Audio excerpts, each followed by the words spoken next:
This Week in Startups is brought to you by Pearl's Rear Vision, the solar-powered wireless backup camera and alert system that installs onto your car in minutes.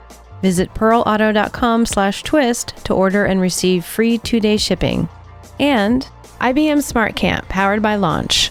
Over 20 cities worldwide. Get mentored, pitch on stage, compete to win investment from Jason, and become IBM Global Entrepreneur of the Year. Apply at smartcamp2016.com.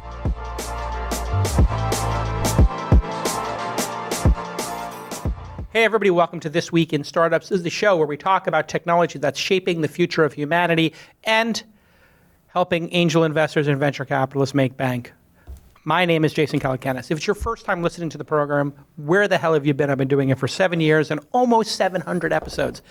This is the greatest moments of my week when I do This Week in Startups because I get to sit down with people who are much more successful and smarter than I am and have them tell me where the future is headed. This is the greatest gig in the world. I pinch myself. I get to do this every week. David Helgason is an entrepreneur who I met probably close to 10 years ago when he had received his first round of financing from my friends at Sequoia Capital. And he had this crazy idea that he was going to build tools to help people build essentially worlds online, 3D worlds. Well, you know what happened? Sometime in the last 10 years on this adventure, the future caught up with David. And things like augmented reality, Pokemon Go, they needed to create a 3D world. Or all the different video games you play needed to build 3D worlds. And a company called Oculus and Sony and HTC decided they would build this thing called virtual reality. They'd try again to build virtual worlds. Guess what? When they want to build something like that, there really is only one platform to use. It's Unity. Unity is a company that has received $300 million or so in financing over 6 rounds. Is that right? No, a lot less. A lot less? How much you raised? 200 million over like 3 rounds. Okay, sorry. Not 300, 200. Way off. That's okay. We got the other 100 right here. Welcome to the program, David. Thanks. We haven't seen each other in a long time. Gosh. No, 6 years, maybe? 6 years, maybe. Give or take. But you and I are lucky to be in the fraternity.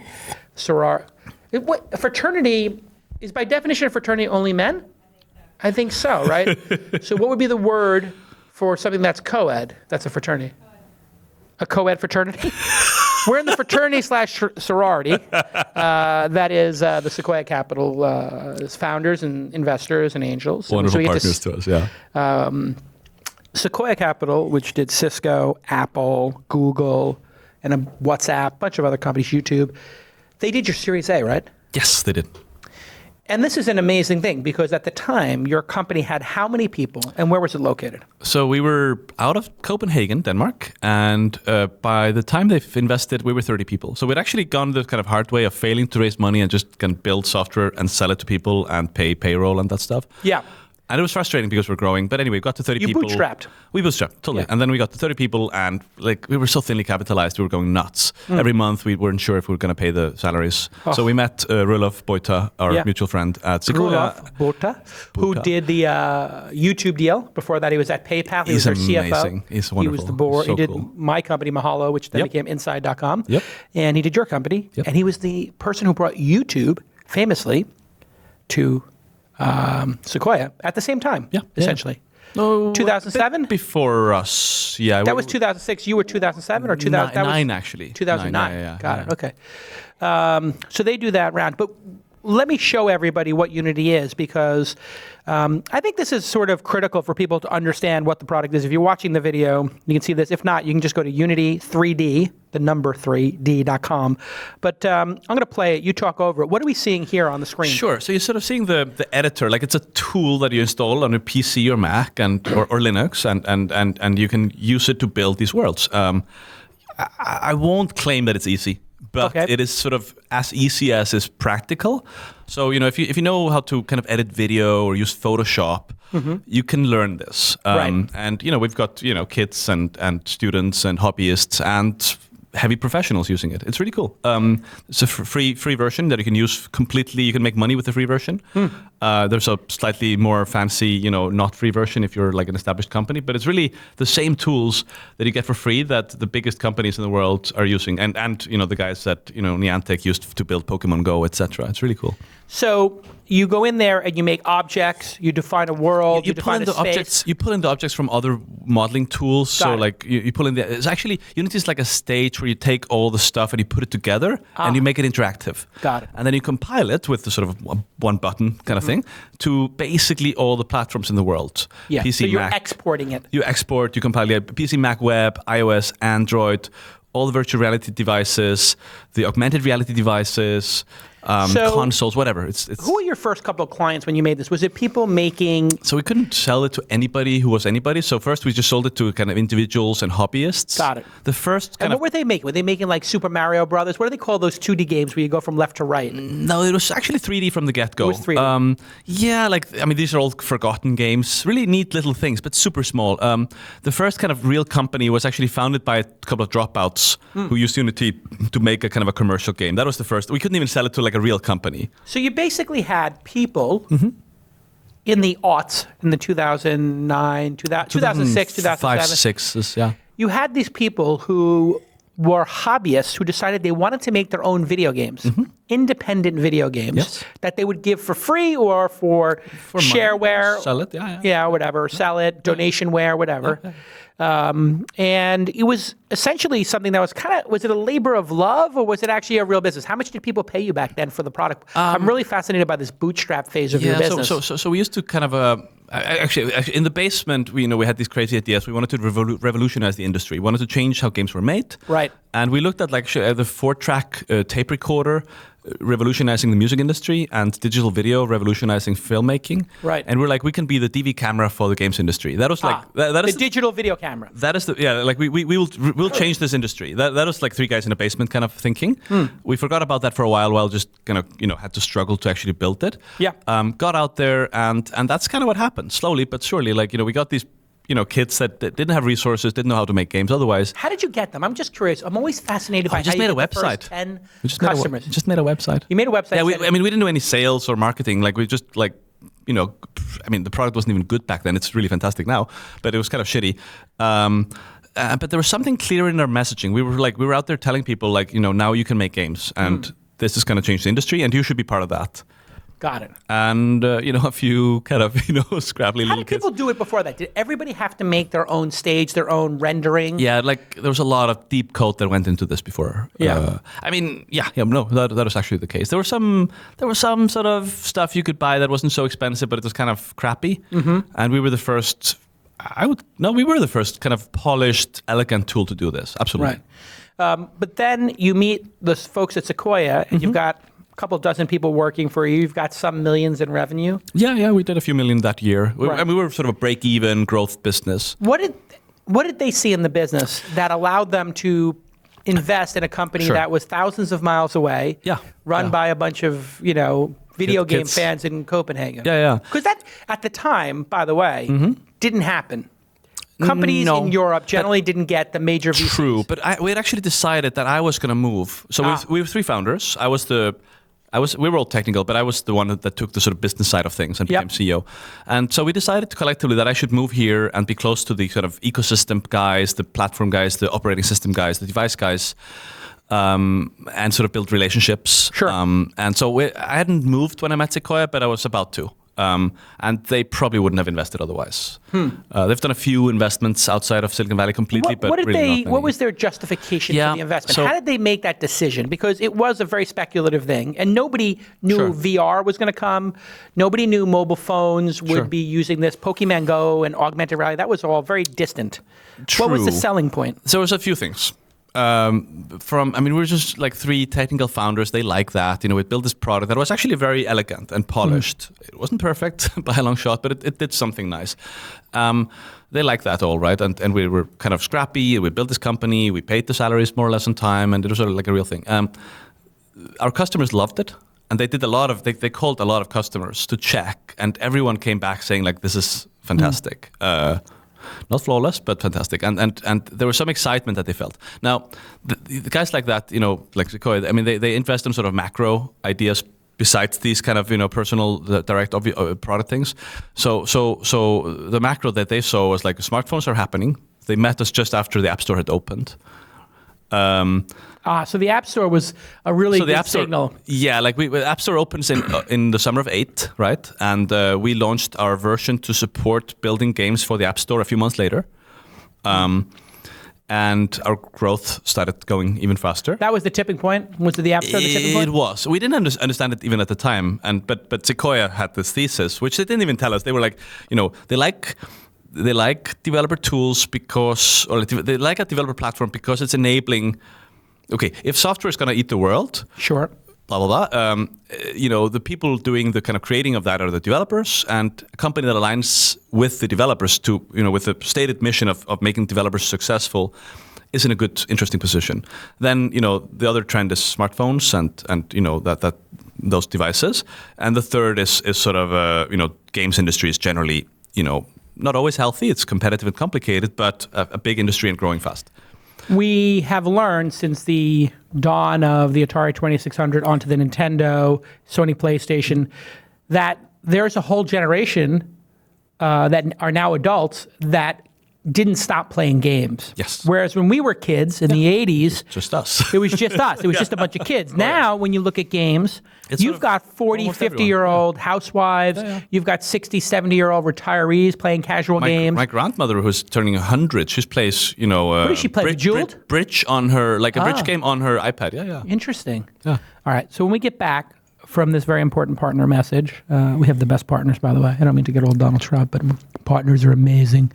I want to ask you about, critically, virtual reality and augmented reality, because it seems to me like this is the second tipping point for not only your business, but also for the evolution of the internet and computing. And humanity. So I want to understand how big you think it's going to get when we get back on This Week in Startups. Hey everybody, I want to tell you about a new product that is very cool and that I'm using. It's called Pearl Rear Vision. It is a solar-powered wireless camera and alert system that installs on your car in minutes. And you're like, hey, wait a second. Don't you have a Tesla Model X? Yes, I have one. Humble brag. But my old Roadster, my old Tesla Roadster, and my old Mercedes, they don't actually have a rear camera. They don't have an alert system. I know it's crazy, but they should, but they don't. Well, Pearl's Rear Vision is a really cool product, and it's built by 3 co-founders who met at Apple, and they're super excited about autonomous vehicles. However, the underlying tech can't be used right now by a lot of these old cars, so we're going to need to improve the experience on the road today for everyone, including you and many people out there who don't have cars that have this technology. And boy, is it a game changer, obviously. So here's how it works, and this is the key. It's really, you can tell that these cats are super smart and that they worked at Apple. First of all, when you open it, like the unboxing experience is beautiful. It's a gorgeous product, but it's also wireless and it's solar powered and has dual HD cameras so it can see it day and night, and it's theft resistant, the camera frame that you put around your license plate. Now you would secure it around your license plate, and then it connects wirelessly to the car adapter by the OBD port. If you don't know what the OBD port is, you don't really need to worry about it. It's just under your dashboard. It's a little plug. You put a dongle in there, you're done. And there's no wiring, there's no drilling. You can do it yourself. You don't need to go run power to the back. It's easy. And now the car adapter processes video streams to detect obstacles, and you get audible alerts and visual alerts to the Pearl app on your phone. And you can change the app to be landscape or portrait. And when you're in portrait mode, you can see 2 versions of the rearview mirror. One is like close up and one's a little bit wider. It's neat. And it comes with a foam mat, so hands-free viewing is super easy. We love the product here. I'm putting it on all my cars that don't have this technology already. And I think these cats are going to do a bunch of interesting stuff, doing new sophisticated stuff with these license plate technology. I won't tip their hand or promise you anything, but I could see a lot of interesting functionality coming out of this. It's definitely going to improve your driving experience. You're not going to back into anything. You see what's behind you. It's super important for safety because I have my bulldogs hanging out in the driveway.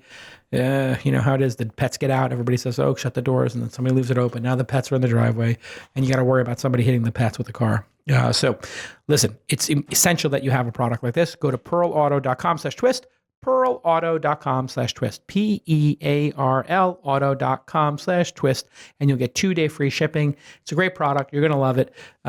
Totally go check it out. And thank you to Pearl Auto for joining the family here at This Week in Startups and supporting independent media. We couldn't do it without you. Thank you so much.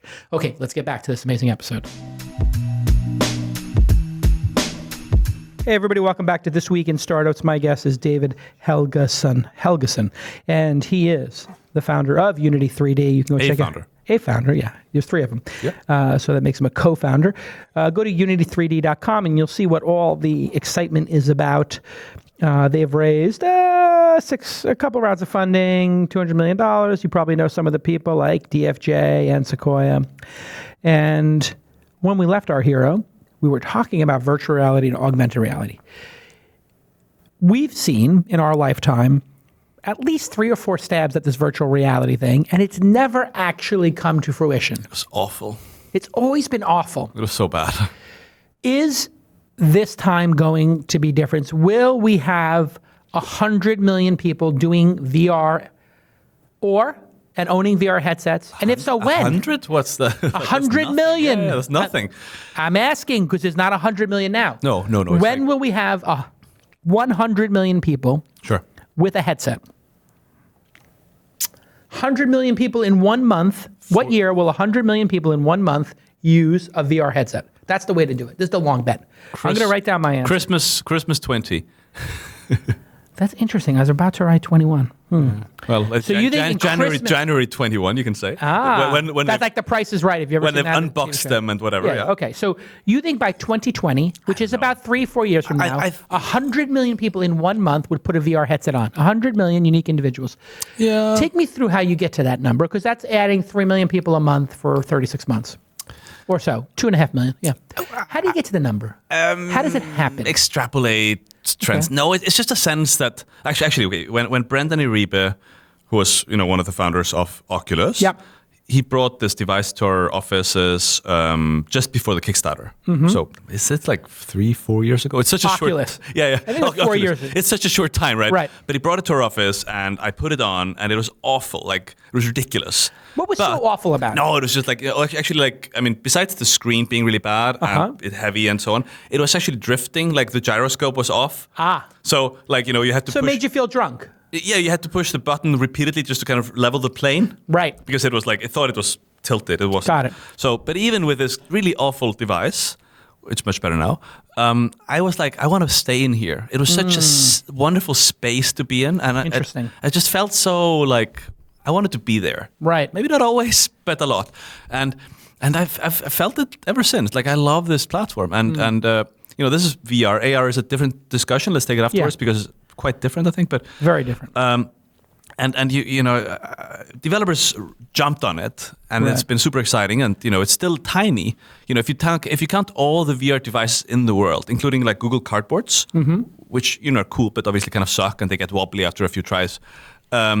There's like 2.5 million of them in the world. 2.5 million. Maybe 3. I don't know. Like roughly. Yeah. There's 2.5 or 3 billion active smartphones. So it's 1 to 1,000. Right. Right. So it's small. I mean, but at the pace of investment, companies coming out with devices that are getting better at a very high clip.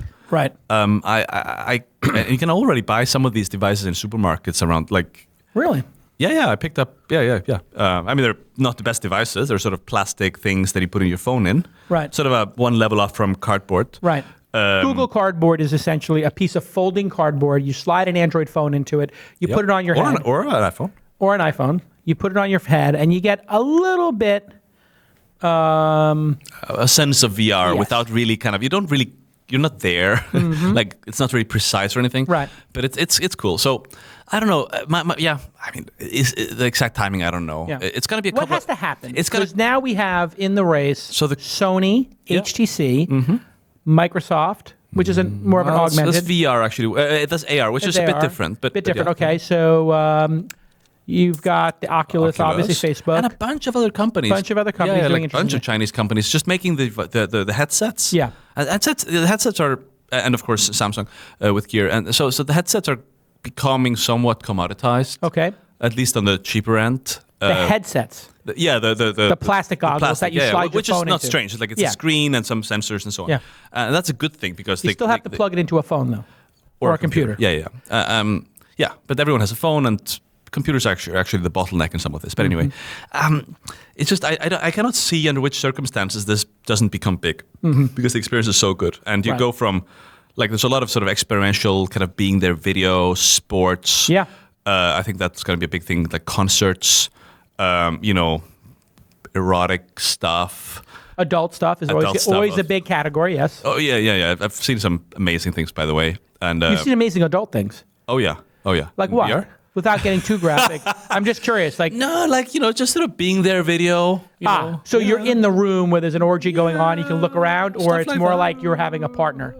Either or both. First person perspective. But both have been done. Yeah. Interesting. And it's a very strange feeling. It's very different. It's quite voyeuristic when you think about it. It's very voyeuristic. Well, I guess all adult and it feels very different from video. Like, it is of course just video in there, right? In these products, but it's a very different experience. A lot of artists and filmmakers come to the same conclusion. They try VR and they're like, this is nothing like film. This is like completely different. That's the thing, is that if you come to it with a filmmaker's mentality, where people, I think, who haven't used the headsets and who don't understand how film works, the idea is that the director is selecting what you look at and using what you look at to tell the story and to manipulate your emotions. And in VR, we don't know how it's going to be. Like, we don't know where you're going to look. It's so experimental right now. But what is wonderful is that a lot of really clever, amazing people are coming in. Many of them are using Unity, which is awesome. We're absolutely, like, I think 70% of the products are built with us, our stuff. That's amazing. Even the video stuff, because you got to put the video in a 3D world and move around. So it's actually, like, well, you see. We don't know, but there's so many interesting products coming out. There's so many clever people doing this. There's so many companies building the devices. I cannot see under which circumstances this doesn't become a big thing in a few years. Got it. What's the most impressive thing you've seen so far in VR? And then we're going to go to AR next. Is there anything you looked at and said, gosh, I can't wait to get home and put the headset on and play with this game or have this experience? Yeah, I'm blanking right now, but a lot of the being there kind of experiences. There's I'm blanking on this. There's this. Is it called the Void? No. Yeah, the Void is the thing in New York where you actually go through. So that's different. Yeah, but there's I'm blanking on the name, but it's like basically this space game. You're floating around in space, and it's gives you this insane vertigo, and it's really strange and beautiful. Interesting. Yeah, it's embarrassing. I'm blank on the name. It's okay. The one that you're talking about is the Void. Yeah, that's which is they build an awesome, actual live environment that you run around in. And then it paints stuff onto it. So they consider that 4D, I think. So if you look here on the screen, I don't know if the Void used Unity, but what they do is they actually build a physical virtual world. So if you came up, as you can see, most people use Unity, so I'm guessing they did, but I can't remember. So instead of, like, if you were on a spaceship, you would actually walk around wearing a headset, and then they're doing crazy things like blowing air on you. So it's really like in setting the temperature and setting smells. Really so cool. If you were doing aliens or a zombie thing, you might walk into a room and smell death and zombies, and then you might actually feel a wall and be leaning against a wall in a virtual environment. It's pretty amazing. Obviously, that's not going to be 100 million people doing that because these are expensive setups, but it's just one other angle. It's cool. And then, AR is kind of the other track. It's these glasses that we see the world through with additional stuff put on top. They're very early. Let's talk about the AR space. You have HoloLens, and then you have just looking through your phone. And when you point your phone at places in the real world, there's objects in the real world. And the number one app that people associate with this is Pokemon Go. Yeah. Explain to people why Pokemon Go has become such a phenomenon. I have no idea. I really have no idea. Okay. No, I mean, it's nicely done. It's done with Unity. I like that. It has had some insane amount of installs. People were theorizing about the money it was making, it was number one in the App Store. I think it might even still be. Even the lowest theories were still insane. $2 or $3 million a day. I think that's on the low end. Some people say 5 or 6. Emmy award-winning producer Jackie will feed me the data. But anyway, and I'll seem smart, but it's going to be something in the range of a couple of $1 million a day, which is $1 billion a year. Yeah. So if that's true, by the way, Clash of Clans and some of those other games, when they were number one, they were also hitting a couple $1 million a day, $1 billion in revenue a year. And I think they're still doing well. I think Pokemon Go just jumped past that, Right. which is why they're number one. I don't think they took necessarily away from the other games, honestly. Right. That's my guess. Again, the pie is expanding. It's becoming a bigger pie. Yeah, and well, why did it's such a compelling experience. You go out in the world and you find these things, and there's a whole. I mean, I'm kind of too old for this, but the generation just under like my brothers actually. They 20 they know somethings, millennials, and even people teenagers. in their 30s, like the early 30s. They know these. I don't know these characters. I don't know what I'm finding out there, but they do. It's wonderful. This is kind of but this is like the cardboard of AR. This is the kind of the shitty version actually. Right. So, but just imagine what it is when we have the glasses on and there's a relaxed environment where you just see stuff that is not there. What will the difference be qualitatively between those two experiences? Holding your phone up to the real world or wearing the glasses? That you said it's just more comfortable, obviously. It's comfortable. You can actually stay in that mode for a long time. Right now, even the glasses have sort of a narrow field of view, so actually, like, you don't see, you have to kind of look at the thing before you see it. But eventually, of course, you'll be able to have kind of the broad field of view where you can have like stuff everywhere in your view. So peripheral vision is a big piece of this. Yeah, right now that's kind of limited. So you can look at a table, you can have objects on the table, you can manipulate them, but something coming from the side is going to look weird because it's going to pop up kind of here. Right, you're not going to see it, and then all of a sudden it's going to pop up. Well, it's just sort of it limits the experiences. Like there's a bunch of stuff you don't want to be doing with AR like AR glasses right now. Right. But again, we're in prototype stage. There's companies that are selling you the kind of dev kits, they call them, right? So you can try them out, you can play with them. But there's nothing commercial that you buy for. There's literally no commercial glasses yet. I was able to put on the HoloLens the other day, and it was an interesting experience because I was walking around somebody's office and people had left objects and messages just in the air. So you're walking around an office and somebody had tagged up their name as, like essentially wrote graffiti on the wall or left a Post-it. Yep. And you got the sense that this is going to be very interesting. You'll be walking down the street with these glasses on. Now, the HoloLens is probably the best execution to date. It's... but it's a little bit heavy. Sure. And it's... But you know how it is with computers or tech in general? Yeah. If it's kind of obnoxious now, it'll be fine in 3 years. Right. Or 4. Or right. I mean, like that's just how technology goes. Think, right. It's ridiculous. Yeah. Magic Leap is the one people are talking about. When we get back from this next break, I want you to tell us a little bit about what you think Magic Leap is going to be like, and who else will. A lot of NDAs. A lot of NDAs, so you can't say anything. But just based on what we've seen based on what we've seen in the field, they point in this direction. Hold on a second. This is a tease. It's going to be after the break when we get back after this very important message.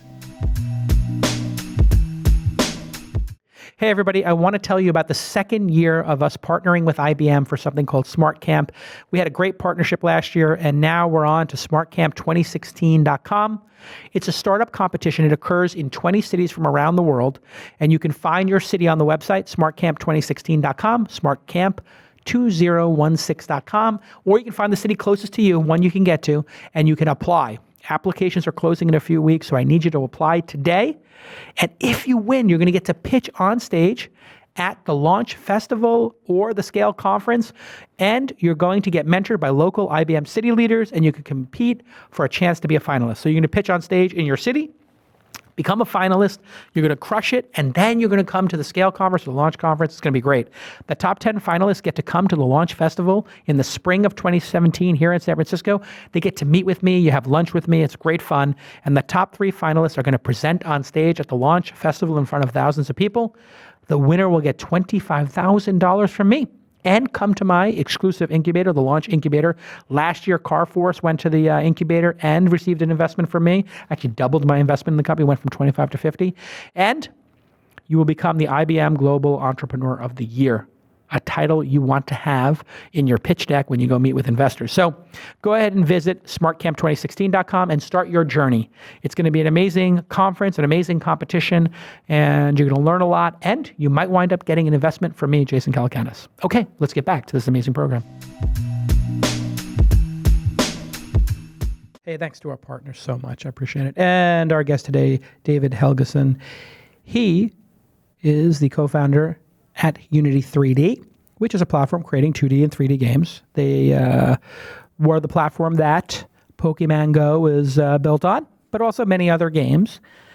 Do people make PlayStation games and those kind of games as well? Everything.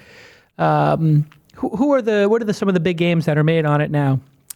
Let's see. I'm always blank when I get that question. Would like a Call of Duty or like one of those games be made, or those are so big now? The really big kind of console games are typically not using engines, but actually they build their own stack. Wow, from the bottom up. Yeah. We sort of service everything else. Got it. So now, how many people in the company now? Because when I met you, it was 30 when you had... almost 1,200. 1,200? Yeah. What are they all working on? You guys don't make games. A lot of engineers. What is the 80% engineers? 2 out of 3 people? It's less than that. But I mean, they're like let's say a third of the company is sort of the product team, just working on the actual tech. But then we run some developer services, online stuff, and we have an ad network that helps people monetize their games. Oh, you do? Yeah. How much is that the future of gaming? Is ad networks, or do you think that's just a nice future of gaming? Well, it's an important part of monetization because as all the games, or not all, but many of the games have gone to free to play out of necessity. That's the only way to compete, at least on mobile. Most, like 97% of the people playing the games don't actually spend any money. But if you can show some of them some ads, you can make a bit of money on them, and it's a lot of people, so it ends up being meaningful, sometimes a significant or even a majority of a game's revenue. And that, of course, pays for the games, which is good for everyone. 90% of people on these games are not paying. 97. That's amazing. 97. That's sort of, I mean, it differs between different games, but yeah, a typical number is like 97% of the people who download a free game and play it don't actually ever buy anything in the game or anything. And that's cool. Like, a lot of games actually let you do that. Yeah, you know what happens to me is I play these tower defense games because I find them very relaxing. So I like these kind of tower defense games, and I don't pay, and then I kind of feel guilty at some point, and then I'm like, they pop up something like, hey, it's $5 for this. I'm just like, yeah, I'll buy whatever. Sure. But I like to play the games without those because I don't like the idea of cheating. Yeah, no. But I also kind of feel guilty. I wish they would just pop up and say, you've played this game for 100 hours. Would you like to pay us $1? Some games do that. They have, like, some games like let you run out of energy, and then you have to either pay up or wait like a few hours before. That is annoying. The wait. I think so too, by the way. Oh. I prefer ads. Show me an ad. I watch an ad. Maybe it's a game that I might be interested in, and then download it. Yeah. And in any case, I get some coins, energy, whatever. I can go on. All right. Let's talk about augmented reality. Oh, yeah. Because this is fascinating. That's the actual future.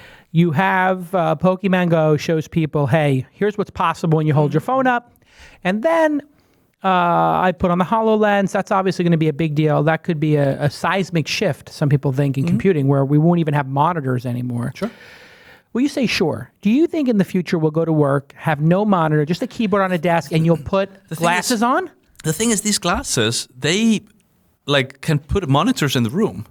So in some of the demos, like, you have a couple of people working together, and they decide in their common space, which is defined by the physical space and some virtual space, that here on the screen, on the wall, should be a monitor. We'll have the data, the presentation, the PowerPoint, whatever we're working on, and that's it. And we work on it together, and it's not there, but we both see it.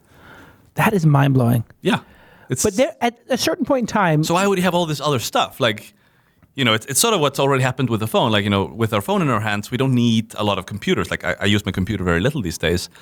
But with glasses, we could sort of get rid of even more stuff, which is nice. That's the thing I find really interesting is that you show up for work and you decide... an empty room.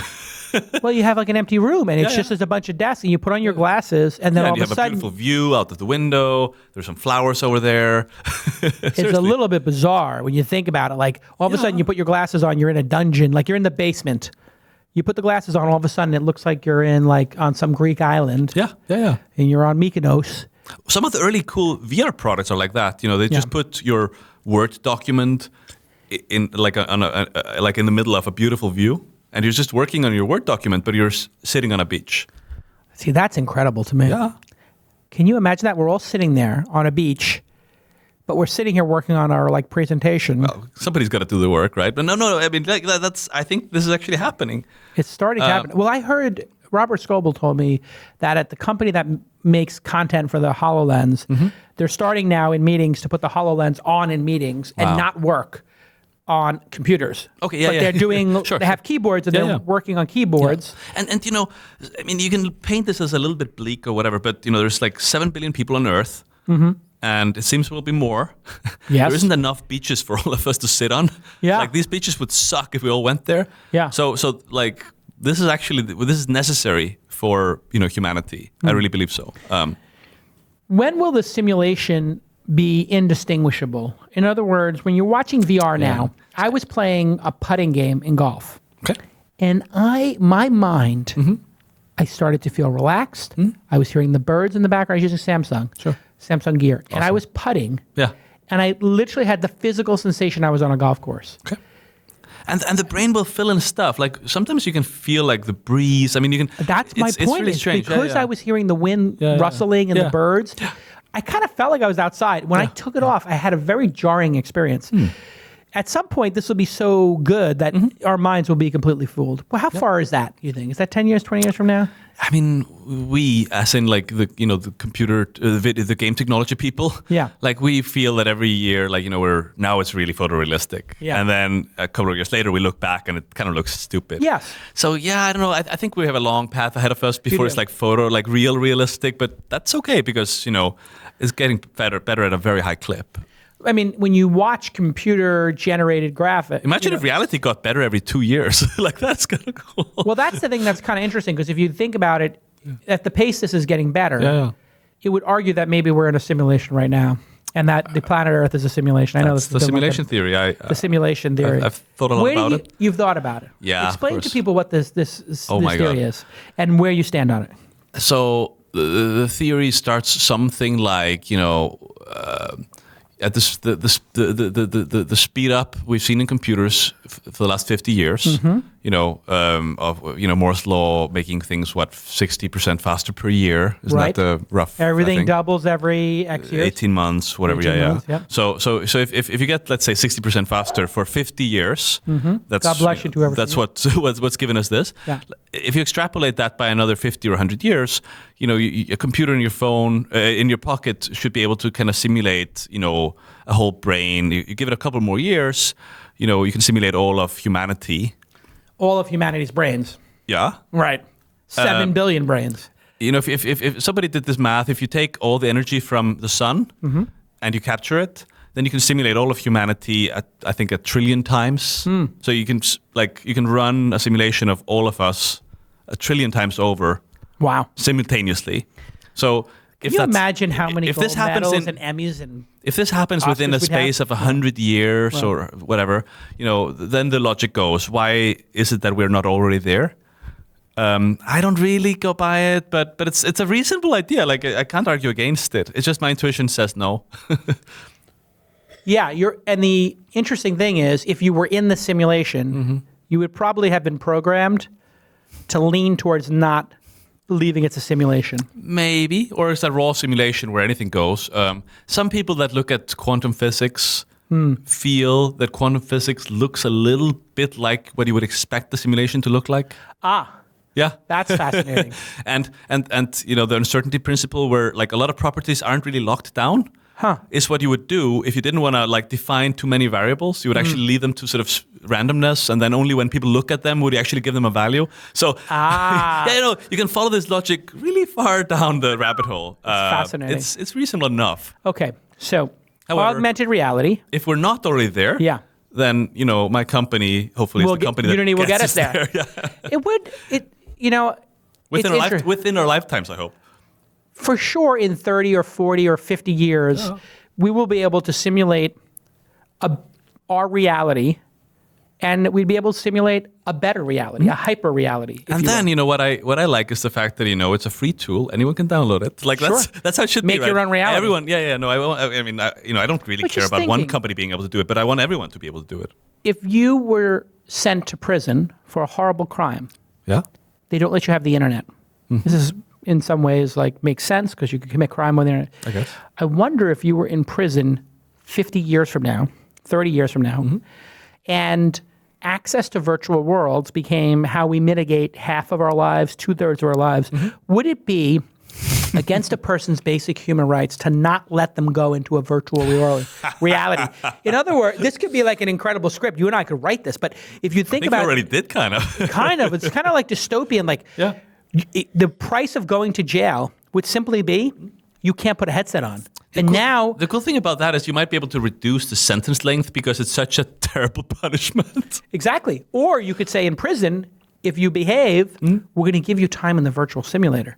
Just like you get an hour in the yard, they give you an hour in the yard to hang out. You could get an hour bleak topic to go anywhere. Well, it's bleak in a way, but it is also freeing. If you think, if everybody in the world thought the best moment of the week was when you went in the virtual environment and had whatever experience, and that was hyper-reality, then giving it to prisoners would be like the gift of freedom, but they've been incarcerated, so they shouldn't have freedom. Yeah. It's bizarre.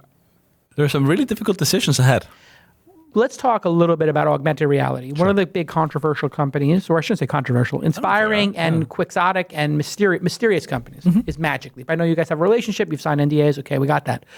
But based on what we've publicly seen, some of these simulations are amazing, where people see an elephant that's little tiny walking across the videos, they're beautiful, Based on those videos. And those videos are made with Unity, obviously. There's some Unity involvement. I know this. You don't have to confirm. I know some information I have, inside information. So they're obviously working with your platform to build some of this stuff. Is Magic Leap, based on what you've seen in these videos, this is the real deal? They'll be the leader in this category, correct? Yeah, he's throwing his hands up. He's smiling. No, I mean, we know the amount of money. Like, that's public, right? Like $1 billion. Insane amount of money went. They're worth there. over $1 billion. They've raised hundreds of millions. I think they raised over $1 billion. Raised over $1 billion. That's what I just read that in the news. So yeah. This Magic Leap, to me, is the most fascinating company that nobody's ever seen. It's an. You've raised $200 million. You've got 1,200 employees, thousands of people. Is it hundreds of thousands or tens of thousands of developers on the platform? It's got to be tens of thousands. Millions. Millions of developers on the platform. And you guys are worth, obviously, $1 billion for sure. But anyway, I'll put that aside. I don't know what the last valuation is, but I would say $1 billion for sure. This company must have some amazing technology and patents. I mean, if somebody puts over $1 billion into a company and they don't have some amazing technology, they would be really stupid. So we must assume, since it's very smart people putting the money in, no, there must be something amazing there. Sure. Right. Based on those videos, what do you think of those videos we've seen? The public videos, based on as a citizen. Well, I mean, there's this idea that you project some non-reality, some virtual reality into normal reality, old reality. I don't know what we call it. Reality.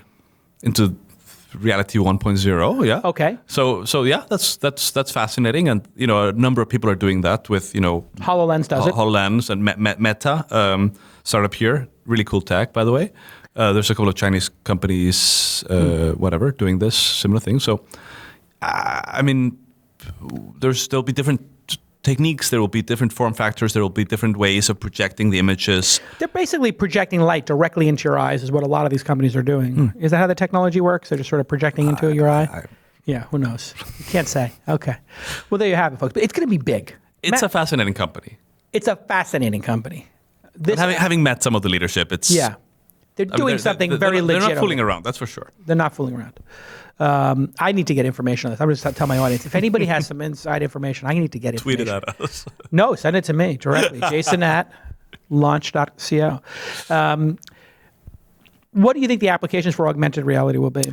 So I think they'll be really broad. I mean, for VR, I think it's about immersion. It's about sort of going to other spaces, and at least those are the experiences that draw me in. Yeah. One of my favorite is actually just a movie theater.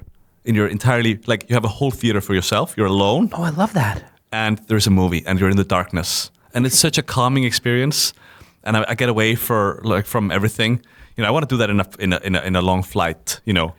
Yes. I mean, the weird people sitting next to me, and the people running around, and the baby behind me, and I just go into my own theater. I got pitched on a startup that was renting VR headsets on flights. Yeah. And they had a pilot going. It's an interesting idea. Because the flight's over, you put the headset on, and then all of a sudden they're like, get the hell off the plane. You're like, I don't want to give up my headset. but you could literally go anywhere when you're on the plane. Sure. So what about back to augmented reality? Yeah, so augmented reality, I think, will be many other things. By the way, there is some idea that they converge, as in like, all AR glasses, if they just projected like a lot of non-reality, that becomes more like VR.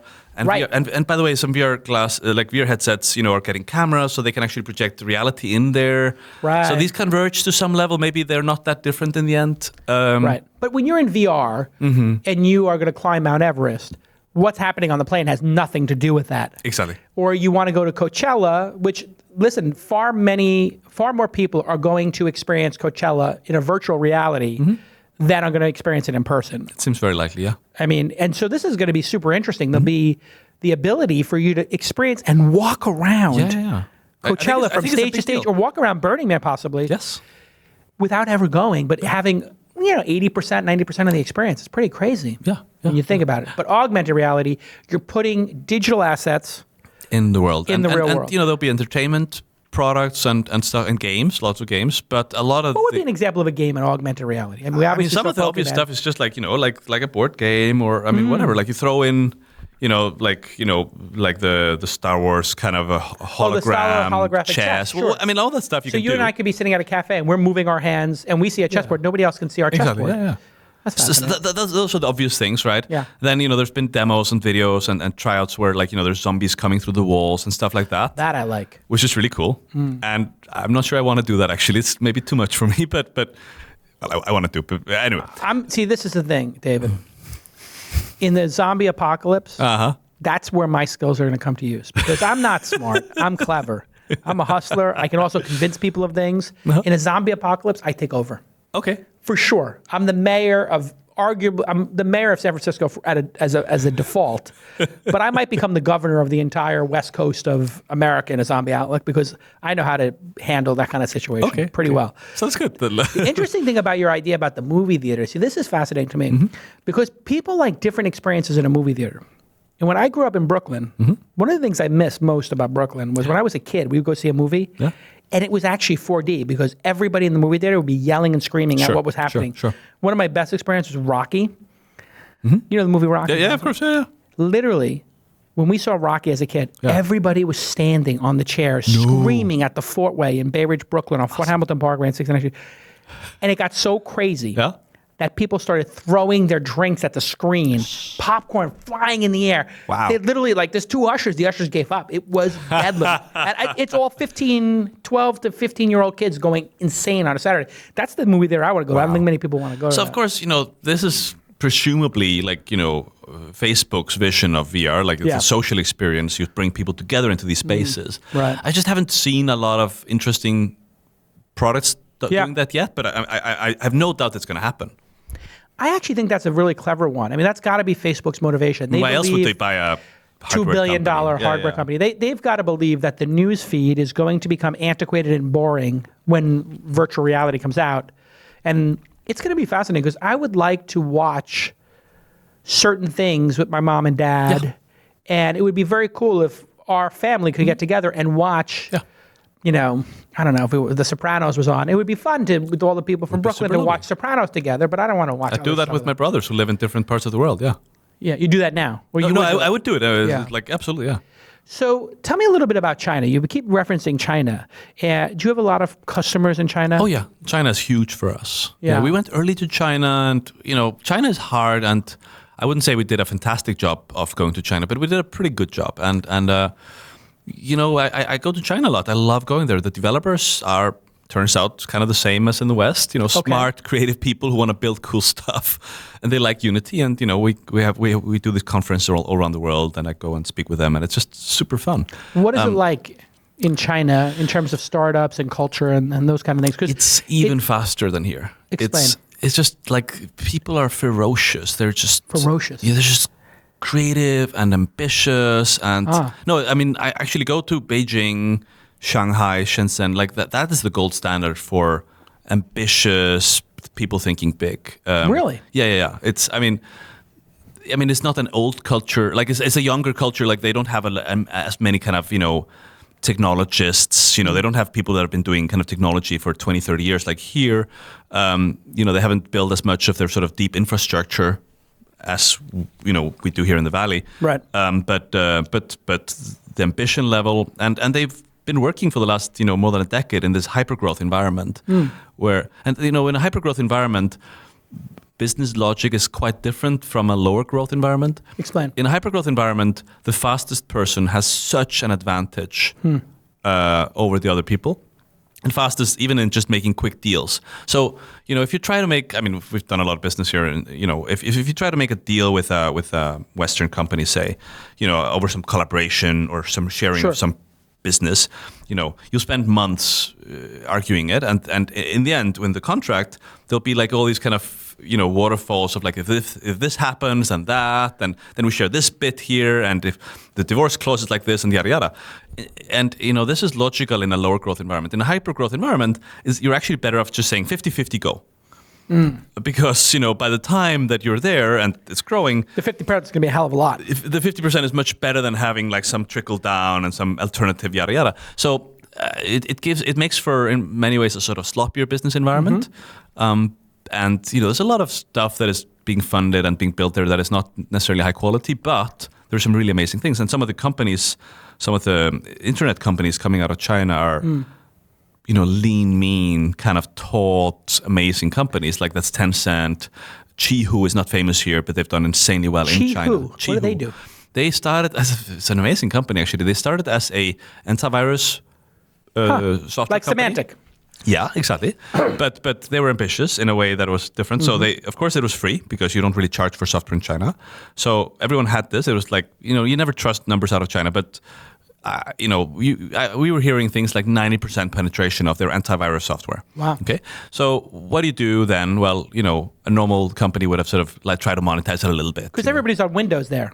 Yeah, and at least a while back, they were all on like old service packs because a lot of pirated Windows leads to a lot of really bad security. So you really need these antivirus software. People were running Windows 95 for a long time. Exactly, that was the standard, wasn't it? So this software is necessary to survive in the Chinese kind of internet. So everyone had it, but these guys were ambitious. So they then built like a desktop takeover. So with a sort of secure desktop product.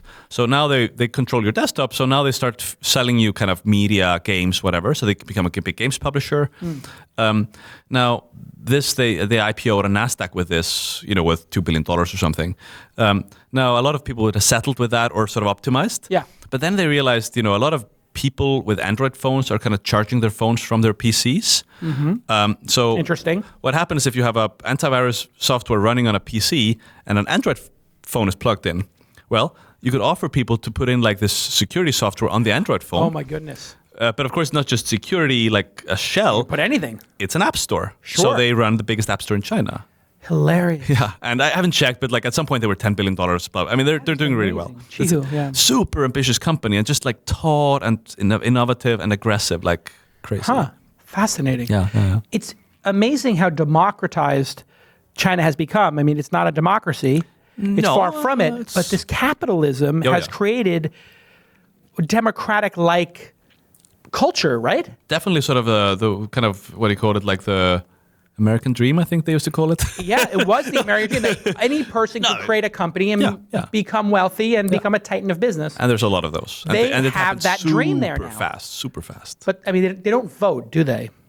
Honestly, I don't know how this works there. The politics isn't there yet. So it's sort of interesting when you think about it. A country that has a political system that runs in a different way, but has capitalism that runs either the same as America and most of Europe or faster. What's the scene like in Europe now? Because you were in Europe, you moved here, and you went back to Denmark. I'm in Denmark now. You go back to Denmark because of the food. Tyler took me, insights from Tyler. Tyler took me to Noma. Yeah. It was the second time I've been. It's insane. And then the guys somebody from Noma created a second place in Denmark. There was a whole forest of these like Noma babies now. Noma babies. Oh, like such good restaurants. And there's a new Noma. They're so ambitious and they're so brilliant. There's nobody has overtaken Noma. There's a couple of restaurants. But Noma moved to a new location. Yeah. That's incredible. Yeah. Where it's not open yet, I don't know. I think it's later. I can't remember. But I haven't been there to the new location anyway. There's a couple of restaurants gunning for them. Why is it that this little tiny country of Denmark, is there 5 million people in that country or something? Yeah, 6. Yeah. 6 million. How is it that they became the center of the food universe? I honestly don't know. And then Sweden has How many billion-dollar companies? 5 or 6 now, or something? A few, yeah. And actually, if you look at the Nordics as a group, Yes. I think it's like 2% of the world population and 9% of the unicorns, whatever that means. Why is that? What is it about this Nordic countries? What's in the water? I don't know. But Well, you grew up there, correct? Yeah.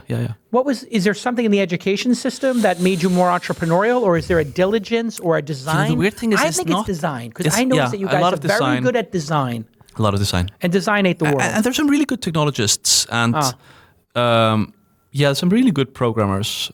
You find good programs everywhere, but there's some really good talent there. I don't know, honestly. Actually, it's not a very entrepreneurial people, for instance. Well, and also the taxation and a lot of how it works there. The fact that they, the taxes are really high. Unbelievable. You pay what, 60%, 70% as a rich person? If you sort of have a high salary, nice salary, you end up over 50%. Yeah, you're over 50%. Yeah, and then you pay 25% VAT on every product you buy, which sort of adds up somewhere. And then of course value added tax. That's an import tax. Like a sales tax. Like a sales tax. Yeah. Sales tax is of 25% of every product, basically.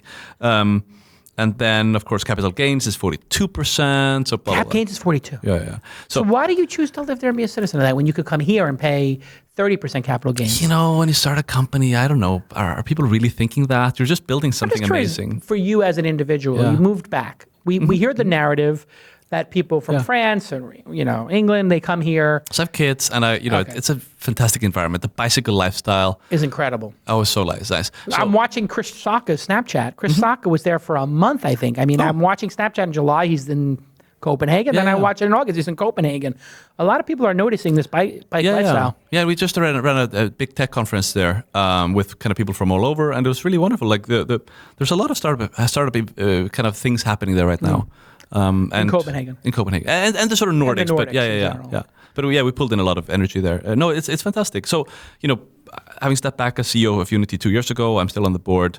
I'm also kind of trying to help out with the ecosystem there, and we formed a group of angel investors called Nordic Makers, and we're doing deals, just helping startups out, and it's really fun. This is how, by the way.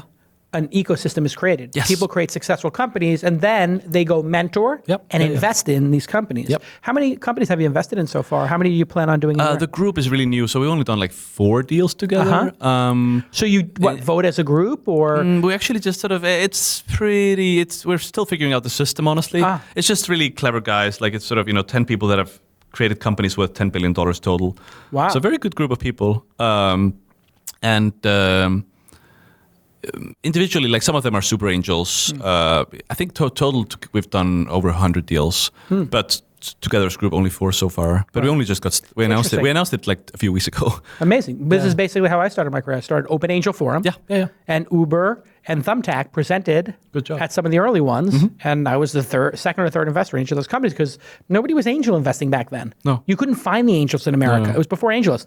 You literally didn't know. You knew Ron Conway. But you really didn't know who else would write a check. Sure. There were maybe 100 angel investors in Silicon Valley who did it. Maybe 50 did it professionally, but there were 100 who did it regularly, and you couldn't find them. That was the problem. Interesting. Yeah. How would you ever know them? Yeah. But what you're doing is going to be amazing. It'll be a huge catalyst because you'll be able to. It's fun. Like we got to meet. Give them advice. Honestly, the real reason to do it is just to get to hang out with these amazing people and have sort of an excuse to hang out with them on a regular basis. But they are, as you know, amazing. Like entrepreneurs who are building new things. We get this kind of, what do you call it? Like it's a rush. Yeah, like tingly. Yeah, like he's moving his fingers like he's being tickled. It's tingly, right? It's the energy. It's an almost physical attraction, and I agree. And you have to be like. I think it's like love. When you meet somebody, you fall in love, and you have that feeling. Yeah. When we met. No, my primary way of figuring out if I should invest you missed or the not joke. is I just said like when we met.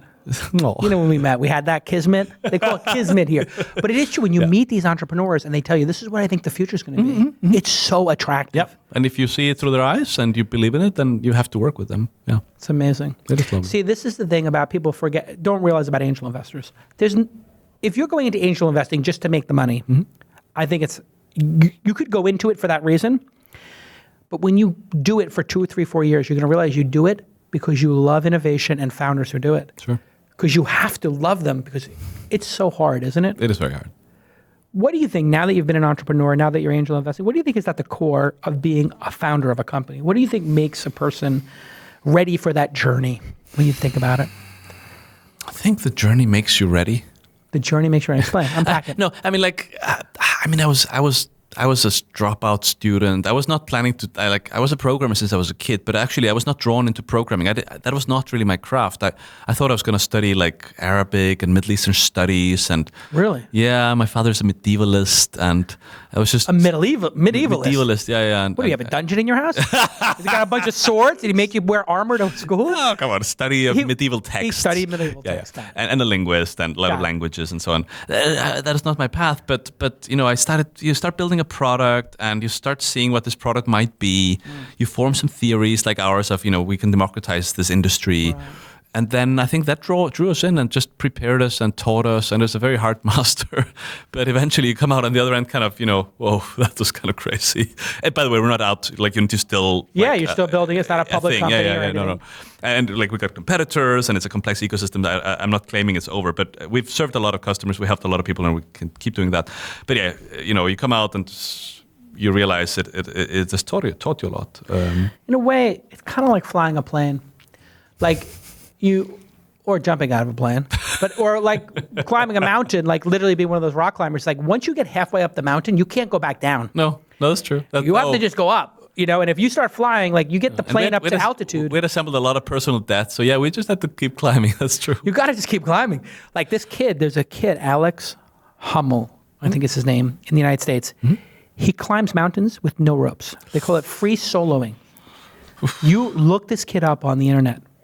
It is the most inspiring, terrifying, and confounding behaviors I've ever seen. He literally climbs up El Capitan or Half Dome, these things in Yosemite that are the hardest in the world. Yeah. No rope. And when he gets to a certain point, if like he broke his wrist, there's no way for him to go back down, and there's no way for him to go back up. Oh my goodness. It is... I think one of the most inspiring and confounding things I've ever seen. Don't do that. Just start a company. But it is like... It's like safe. When I show you this, we're going to end on this because it's interesting, but this is what you're doing as an entrepreneur. Look at this. I don't mean to terrorize you, David. Claim this, but this is not what we do. Like being an entrepreneur is a lot easier than that. And by the way, look at scary Alex. as it may be when you can't pay your bills and you have debt and you have employees and it's not as scary as that? No. This is nothing like. Let me tell you something. I think that this kid, Alex, this is the person I most want to have on the show. Oh my God! This is the person I want to interview most. I want him in this room, so he's not there. That's my main goal right now. I literally want to meet him, and I want to hug him, and then I want to chain him to a desk and say, "Don't ever go up on that wall again." But listen. Oh, this is amazing. This kid, Alex, does not. I don't think he's got a fear gene. I think he was born as genetics of just not having a fear gene. He has, for people who are not watching this right now, just go do a search for this kid, Alex Hummel, and North Face. There's a trailer of him doing it, but he's been on 60 Minutes and other things. He's very well known for this. But I will tell you this. I think that he experiences less fear just because of who he is than I've seen founders who are absolutely terrorized by starting companies. I mean, it gets very, very scary. But what I'd like to let founders know is even if you fall and your company goes out, you can start a new one the next day. Yeah. And if he falls... Starting companies is not dangerous. Like, it used to be that it might hurt your career and blah, blah. That's not the case. You learn much more than anywhere else. Starting companies is fantastic. In the Nordics, do they hold the founders responsible if the thing crashes and burns? Because No. Didn't it used to be in your industry in Europe? They say that. The VCs would hold you to a personal guarantee or something? Or there's a little bit of that, but not really, no. Not anymore. Not the modern, no. It's fine. No, and... Yeah, there's this idea of like there's a lot of shame in failing. I don't think that's the case anymore. It's changed in the last 10 years? Maybe. I mean, it's not there now. I don't know when it was there. Yeah. Interesting. All right, listen, everybody. This has been an amazing hour with David Helgason. If you're starting are you going to invest here in the United States or are you just over there? I've invested in U.S. companies, yeah. I'm going to email you next time I have an interesting company. Do, I have an interesting, let's see, who's the interesting company I should introduce you to? That would be interesting for you. I like deep tech platform stuff. You like deep tech platform stuff? Got it. I understand, because that's what you know. Yeah. So something I'm on the board of Realm.io. They've like a mobile database. It's absolutely wonderful. Mobile database. Yeah, So database for your phone? Like I have a local database? Realm.io. Look at the video there. It's fantastic. Every mobile app should be built using that stuff. Seriously. So you have a local database, so you don't have to hit local the cloud? database, but it syncs with the cloud. It's magic. No, there's a video. Well, when you think about it, like you're going to have to store data there. You have to do queries there eventually. And it's so obnoxious. Like 97% of mobile apps, like every time you push a button, there's like, hey, server, can you give me this JSON data to populate this list? Well, that's why Siri sucks. Like Siri is constantly going to the cloud to try to get stuff. Yeah. And I don't know, it just sucks. It never works. You need more stuff to be local. I have drag and dictate. When I do dictation and drag and dictate, I'm watching each word as I go. Yeah. It works brilliantly. Cool. Then I go use Siri and I dictate. And it's like, I wait like 30 seconds for the sentence to come in. I'm like, this is never going to work. Oh. Sucks. David Helgason on the Twitter, Helgason. And go check out unity3d.com. By the way, that's a great place to work, and they're hiring. And thanks for coming on the program. It's great to see you and catch up. And we'll see you all next time. Bye-bye.